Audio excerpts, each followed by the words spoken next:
বর্তমান যুগে যেখানে শাশুড়ি বৌমাদের সম্পর্কে জটিলতা সাংসারিক জীবনে হামেশাই দেখা যাচ্ছে, সেই জায়গায় দাঁড়িয়ে মৃত শাশুড়িকে এভাবেই জীবন্ত করে তুললেন বৌমা, যা দেখে চমকে উঠলেন সকলে। এদিন বিরাটির সুবি ইন্ডিয়ার কারখানায় ঘটল এই অবিশ্বাস্য ঘটনা। বর্তমানে ব্যারাকপুরের বাসিন্দা প্রাক্তন ডিফেন্স অফিসার রেখা দে গঙ্গোপাধ্যায়ের ইচ্ছায় তার মৃত শাশুড়িকে এত নিখুঁতভাবে জীবন্ত করে তুললেন সিলিকন আর্টিস্ট সুবিমল দাস, যা দেখে বৌমা রেখা দেবী সহ হতবাক স্বামী কর্নেল CS গঙ্গোপাধ্যায় নিজেও।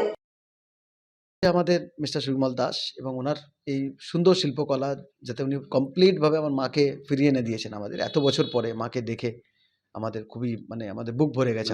আর এর জন্য সবথেকে বেশি কৃতিত্ব যায় আমার ওয়াইফ রেখা আর বড় মেয়ে তনিষ্ঠা। আমি, আমার বোন এবং আমার ছোট মেয়ে, আমরা তিনজনই সারপ্রাইজ, কেন আমরা জানতামই না এটা কিছু হয়েছে এরকম একটা ব্যাপার। আর আজকে আমরা মাকে ফিরে পেলাম, মনে হচ্ছে মা আমাদের মধ্যেই আছেন, কখনো যাননি ছেড়ে। সেই ওনার ভালোবাসা সারা জীবন উনি সবাইকে দেখে রেখেছিলেন, আগলে রেখেছিলেন, সেটাই যেন মনে হচ্ছে আবার ফিরে পেয়েছে আমার মাকে। মৃত মাকে চোখের সামনে দেখে কেঁদে ফেলেন এই সেনা আধিকারিক, চোখ ভিজল জলে। গঙ্গোপাধ্যায় পরিবারের সঙ্গে কথা বলে জানা যায়, 2015 সালের 14ই জানুয়ারি শাশুড়ির মৃত্যু হয়েছিল এবং তারপর থেকেই স্বামী কর্নেল CS গঙ্গোপাধ্যায় মাকে হারিয়ে মানসিকভাবে অনেকটাই ভেঙে পড়েন। সেই জায়গা থেকে শাশুড়ির সঙ্গেও সুসম্পর্ক থাকায় বৌমা রেখা দেবীর নজরে আসে সিলিকন আর্টিস্ট সুবিমল দাসের বিভিন্ন সিলিকনের কাজ। এরপরই মৃত শাশুড়িকে অন্যভাবে ফিরিয়ে আনার পরিকল্পনা মাথায় আসে তার। তবে এই বিষয়ে পরিবারের কাউকেই জানতে দেননি তিনি। আমার মায়ের মতনই ছিল, আর কোনোদিন এটা আমি ফিলও করিনি যে উনি আলাদা মায়ের থেকে।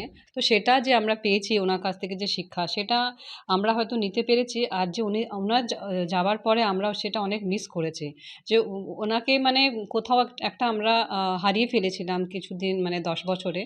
আর আমি সেটা ভাবলাম যে যদি ওনাকে আমরা আবার ফিরে আনতে পারি, থট ছিল যে না, ইনিই হচ্ছে সেই মানুষ যে আমাদের মাকে ফিরে দিতে পারে। আর এটা আমরা পেলাম। ওনার খুবই আমরা কৃতজ্ঞ, আর I am thankful to him and I am really blessed that in Kolkata আমি সেটা পেলাম। রেখা দেবীর বড় মেয়ে তন্নিষ্ঠা গাঙ্গুলির আর্টিস্ট হওয়ায় মেয়ের সাহায্য নিয়েই শাশুড়ির একটি ছবি নিয়ে সুবিমল দাসের সঙ্গে যোগাযোগ করেন বৌমা রেখা দে গঙ্গোপাধ্যায়। সেই অনুযায়ী তৈরি হয় মূর্তি। এদিন স্বামীকে না জানিয়েই সকলকে নিয়ে ঘুরতে বেরোনোর কথা বলেই আসেন সুবিমল দাসের কারখানায়। হঠাৎ করেই মৃত মানুষকে চেয়ারে সশরীরে বসে থাকতে দেখে সকলেই হয়ে যান আশ্চর্য। সিলিকন বা এসব নিয়ে তো বেশি কিছু জানা নেই।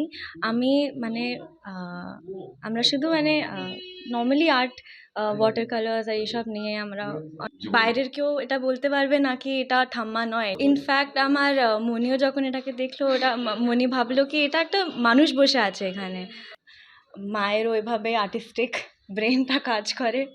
তো ঠাকুমার সাথে আমি খুব ঠাম্মাই আমাকে বড় করেছিল বেসিক্যালি। আমার মা বাবা দুজনেই, ওরা তো আর্মিতে। আমার একদমই এক্সপেক্টেড ছিল না এটা।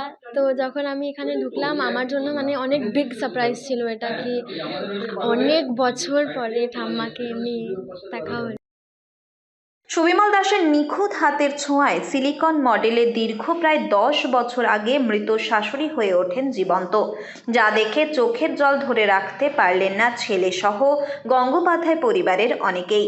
এভাবেই যেন বৌমা রেখা দে গঙ্গোপাধ্যায় তার প্রিয় মৃত শাশুড়িকে বাড়িতে ফিরিয়ে নিয়ে গিয়ে সাংসারিক জীবনে বৌমা ও শাশুড়ির সম্পর্কে এক নতুন দৃষ্টান্ত তৈরি করলেন। কাজটা খুব অ্যাপ্রিসিয়েশন পেলাম, তো খুবই লাগে। আর সেকেন্ডলি হচ্ছে সবচেয়ে বড় যেটা আমার কাছে বিস্ময়কর ব্যাপার, সেটা হচ্ছে ওনার যে হাজব্যান্ড চন্দ্রশেখর গাঙ্গুলি, উনি একজন আর্মি অফিসার। তো একজন আর্মি অফিসার কত মৃত্যুকে দেখে দেখে ওই জায়গাটা অ্যাচিভ করেছে। তো সেই জায়গায় উনার চোখের জল, এটা একটা সত্যি অভাবনীয় বিষয়। তো জলটার জন্য আমি খুশি হচ্ছি না, খুশি হচ্ছে এই কারণে যে উনি যেভাবে অ্যাপ্রিসিয়েট করেছে, হয়তো আগামী দিনে আমরা আরও ভালো কাজ করার জন্য এই রসদটা পেলাম। ওই ইমোশনগুলো দেখতে দেখতে আমরা একটা ইমোশনাল, ওই প্রথম মানসিকতায় ওই ইমোশনালি হয়ে যায়, আর সেই অ্যাঙ্গেল থেকে আমরা কাজগুলো করি। সমাজেও যা এক অপূর্ব উদাহরণ হয়ে রইল।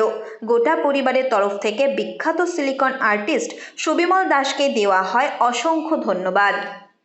উত্তর 24 পরগনা থেকে রুদ্র নারায়ণ রায়ের রিপোর্ট, লোকাল 18 বাংলা।